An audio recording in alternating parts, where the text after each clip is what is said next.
Vamos a cambiar de tema, se lo adelantábamos al comienzo de Ahora Noticias. Estamos transitando la semana del parto respetado, un derecho, Clara. Así es, Martín, un derecho consagrado en nuestro país hace ya muchos años, una ley que data del año 2004, pero que aún tiene algunas dificultades para que se pueda implementar en su totalidad. ¿De qué hablamos cuando hablamos de parto respetado? Es de un procedimiento informado, con conocimiento, donde se respeten los tiempos fisiológicos, donde la persona que va a parir pueda tomar decisiones sobre su cuerpo. ¿Por qué hablamos de persona que va a parir? Bueno, hace unos años hubiéramos dicho mujeres, pero la verdad es que también hay varones trans, por ejemplo, que gestan, que atraviesan embarazos y que llegan a sus partos, lo mismo con las personas no binarias. Por eso también cuando hablamos de respetados, que se respete la identidad de género en este proceso.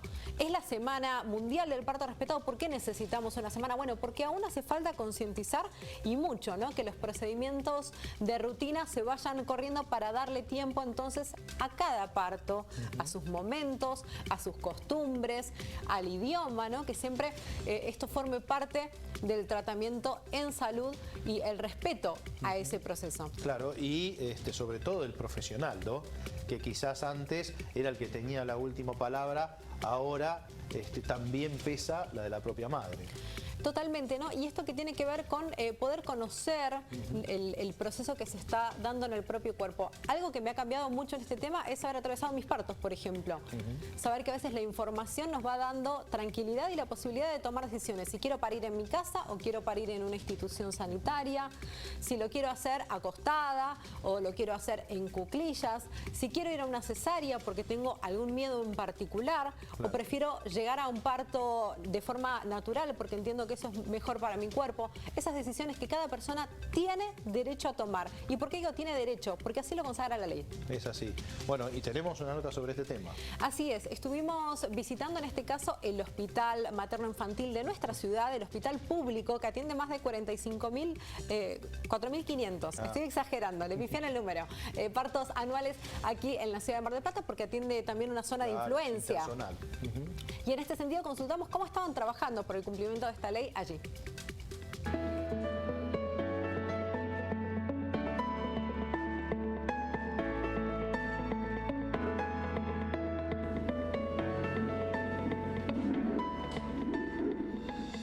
En Argentina contamos con una ley de parto respetado que dice que cada persona que está a punto de parir tiene derecho a saber lo que va a suceder, a que se respeten sus tiempos, su intimidad, a ser consultada sobre los procedimientos médicos que se van a realizar sobre su cuerpo y a estar acompañada por su bebé durante todo el tiempo que dure la internación, a excepción de que haya una condición clínica que requiera que se trabaje de otra forma.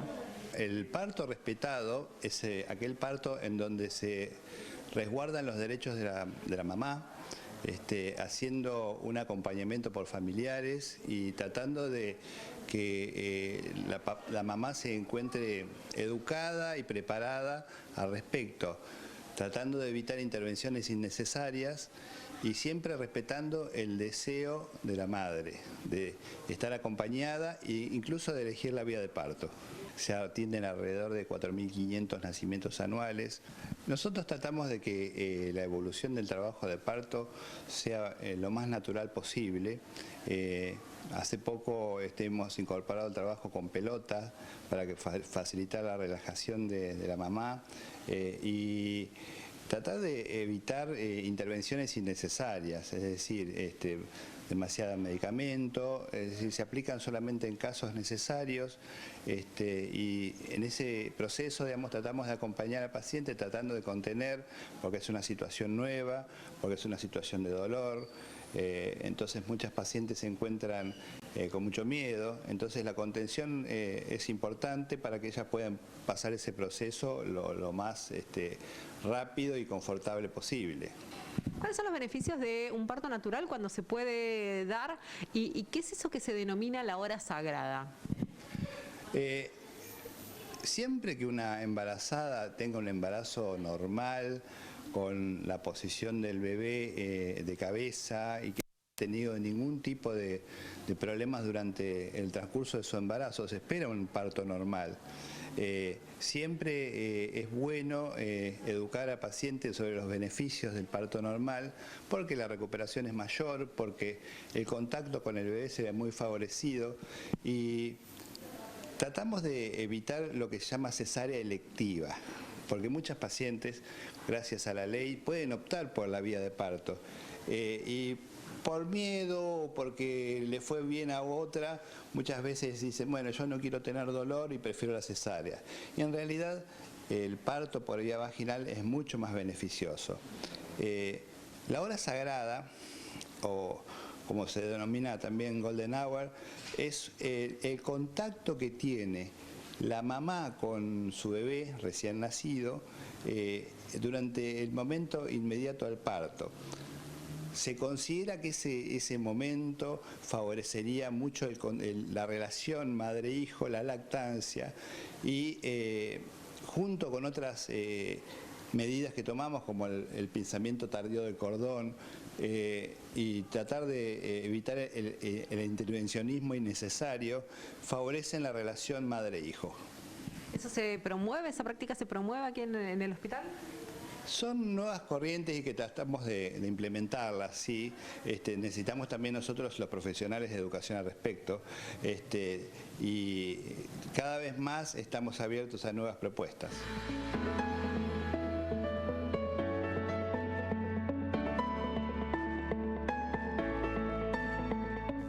El curso de preparto se brinda de manera gratuita en el hospital y está destinado a personas embarazadas para que puedan informarse y tomar decisiones sobre el proceso.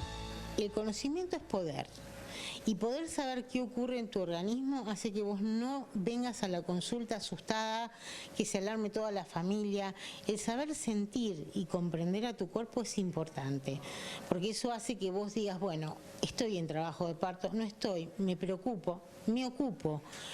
Lo importante es tranquilizarte, porque cuando vos sabés, estás tranquila, sabés qué tenés que esperar, cuándo tenés que venir al hospital, sabés qué es lo que tu organismo te está diciendo y cómo escucharlo. Eso es importante para cuando uno realiza el trabajo de tratar de explicarles a las mamás los distintos procesos que van a tener durante el embarazo y sobre todo durante el trabajo de parto. También desmitificar los miedos de lo que es el parto, de sacarle esa cosa del horror y el miedo de qué me va a pasar, no, eso es importantísimo, saber que las cosas tienen un ciclo, que van a estar siempre controladas, que va a estar gente con ella todo el tiempo, y eso es importante y que se las va a respetar siempre. Desmistificar los miedos, ¿no? Y esto se logra con la información también. Totalmente. Y tenemos unas placas para explicar concretamente en qué consta este derecho que vino a transformar lo que pasaba con el paradigma médico hegemónico, con una mujer que era objeto de un procedimiento de rutina, entraba, a veces había un rasurado innecesario, un goteo de oxitoxina para acelerar la dilatación, una episiotomía que no era necesaria, para acelerar los tiempos y que el trabajo de parto no se extienda y poder así entonces pasar de un caso a otro. Esto es lo que se está tratando de erradicar con esta ley y pensar entonces en un paradigma de derechos donde la mujer o la persona que va a parir es la sujeta de derechos y se respeten sus tiempos. Esta es la ley nacional, Martín, es la 15.188 de parto respetado.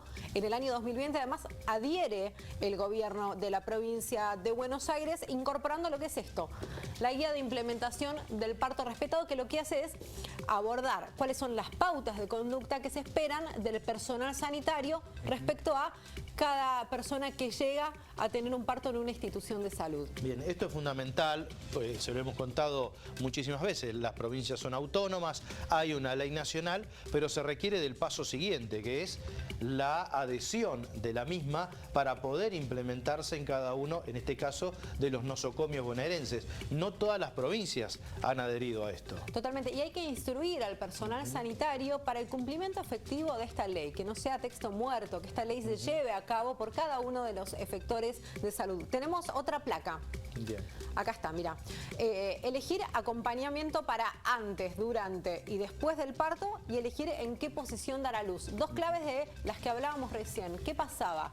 En muchas ocasiones la mujer que llegaba a parir era llevada por el personal de salud a la sala de parto en soledad. ¿Qué pasa? En ese momento una persona que está a punto de parir puede sentirse vulnerable, puede tener dificultades para poder ejercer su decisión sobre si quiere o no quiere, por ejemplo, anestesia en ese momento, y tiene el derecho, esto lo consagra la ley, de estar acompañada por una persona de su confianza, que puede ser o no el progenitor del bebé, que puede ser una amiga, que puede ser su mamá, que puede ser una persona que ella elija y que sea de su confianza, que la acompañe en todo momento. En el antes, en el trabajo de parto, que puede ser en una habitación, en el momento de parto, en una sala de parto, y también en el después. Bien, es importante entonces conocer estos detalles respecto a lo que busca la ley, respetando obviamente la decisión de aquella persona que va a parir. Totalmente. ¿Qué pasa, Martín, con los incumplimientos a la ley? Se habla de violencia obstétrica. Existen en nuestro país observatorios de violencia obstétrica que lo que hacen es monitorear que se dé el cumplimiento de estas pautas que decíamos recién, que se respeten los tiempos biológicos y psicológicos, recibir información comprensible y continuada. Cuando decimos comprensible y continuada es si una persona tiene alguna dificultad del habla, hablamos de una persona sorda, por ejemplo, o de una persona que habla otra lengua, una lengua originaria, tiene que tener garantizado por el sistema de salud los dispositivos de comunicación necesarios para que toda la información sobre cualquier dificultad que haya en ese parto, sobre los tiempos, sobre los procedimientos que se van a realizar, acordes a la comprensión de esa persona. Esto es mandato de la ley. Sí, sí. Esto no es una cuestión que puede quedar librada a la voluntad del efector de salud de ese momento, sino que es algo que debe estar garantizado. Y cuando hablamos de violencia obstétrica, ¿a qué nos referimos? En muchos casos ha habido denuncias de mujeres que advierten que al momento de parir recibieron malos tratos, apurate, dale, queremos ir a ver el partido de fútbol, o si te gustó el durazno, bancate a la pelusa. Frases así de violentas se han escuchado en los partos. Esto puede ser denunciado, se llama violencia obstétrica, al igual que los procedimientos que no son necesarios por una situación de salud y que se utilizan para agilizar un parto o ir a una cesárea no necesaria por una condición clínica. Cuando estos procedimientos se realizan sin una indicación médica que justifique esa decisión, cuando se imponen como un procedimiento de rutina, también se habla de violencia obstétrica y esto puede ser denunciado. Consultamos a una referente local del Observatorio de Violencia Obstétrica que daba cuenta un poco de cuáles son las pautas de la ley y también qué situaciones se pueden llegar a vivir en este sentido. El parto respetado está enmarcado en lo que es la ley de parto respetado, que es la ley 25.929, que es aquella ley que nos habla de los derechos que tiene la madre, su acompañante y el bebé en el proceso de nacimiento, ¿sí? El parto respetado en realidad no es una moda, no es un modelo que se pueda elegir, sino que está enmarcado en esta ley, es un derecho que tienen las mujeres. ¿Parto respetado es igual a parir en casa? No, el lema de este año, de hecho, en el marco de la Semana del Parto Respetado, es diferentes formas de parir, los mismos derechos. Esto nos habla justamente de que, indistintamente del modo en que esa mujer elija parir o por X circunstancias tenga que parir de esa forma, hablemos de una cesárea necesaria, hablemos de un parto en casa, hablemos de un parto fisiológico, los derechos deben ser cumplidos de igual manera. Principalmente hablamos de un trato humanizado, ¿no? Algunos de los derechos son que la mujer pueda estar acompañada, que pueda elegir con quién quiere parir, que pueda tener libre movimiento durante el proceso de nacimiento, a no ser medicalizada en exceso, a no ser intervenida en exceso. Esos son algunos de los derechos principales y también recordemos que el bebé, esa persona que está a punto de nacer, también tiene derechos, como por ejemplo no ser separado de su madre, que es muy importante a la hora de conformar esa diada, ¿no? ¿Te pueden exigir depilación o depilarte de prepo? ¿Te pueden hacer una episiotomía u otro procedimiento sin consultarte? No, de ninguna manera. Hay procedimientos que son llamados rutinarios y que justamente se hacen a las mujeres de forma rutinaria y sin tener que ver, digamos, con el proceso fisiológico y natural que está atravesando la mujer. Ninguna de esas intervenciones que vos mencionaste, digamos, son beneficiosas en ese momento y justamente justamente de lo que habla, ¿no? Acá hay dos modelos en pugna. Por un lado tenemos el modelo con un enfoque de riesgos, ¿no? Que nos habla de que el proceso es plausible de complicarse en cualquier momento, entonces lo que se hace justamente es intervenir y anticiparse a que esa situación se desencadene. Por otro lado tenemos el enfoque, digamos, de parto humanizado, ¿no? Que es el que se recomienda desde la Organización Mundial de la Salud y diferentes organismos, que justamente dice que la mujer debe ser la que comande ese momento, llevada por sus ritmos fisiológicos, los ritmos biológicos naturales, ¿no? Que se va a dar de forma orgánica esto y acompañada por el equipo de salud y teniendo un trato cordial y respetuoso, digamos, el parto se va a poder desencadenar de forma natural y orgánica.